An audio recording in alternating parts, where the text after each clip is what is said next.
This video is going to be relatively short as far as reviews go because this movie is not a complex narrative.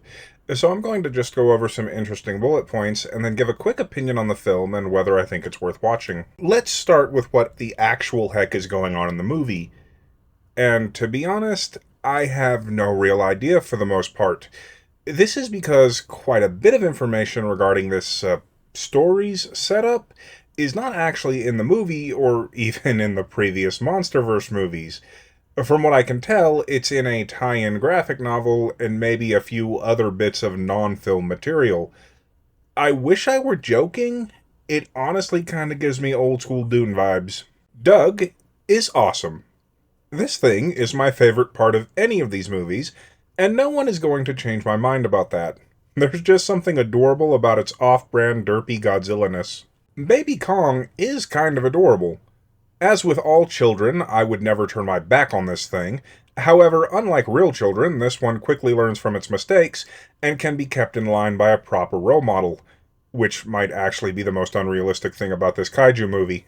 Note about the baby Kong being almost comically brutalized by Kong when it attempts to attack or deceive him.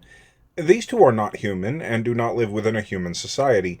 The way a Titan deals with an aggressive or violent child is going to be different than our own, especially considering their proportional durability seems to be far greater than ours.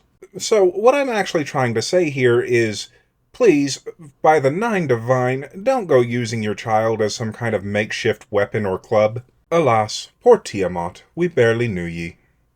No, seriously, since we do not get a proper setup for the film in the film itself, it just looks like Godzilla decided to execute a random creature that was doing nothing but protecting its home for little more than a power-up.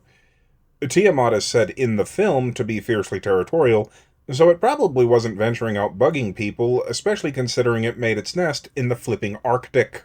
This is probably the best joke in the movie, and frankly the most relatable this version of Godzilla has ever been.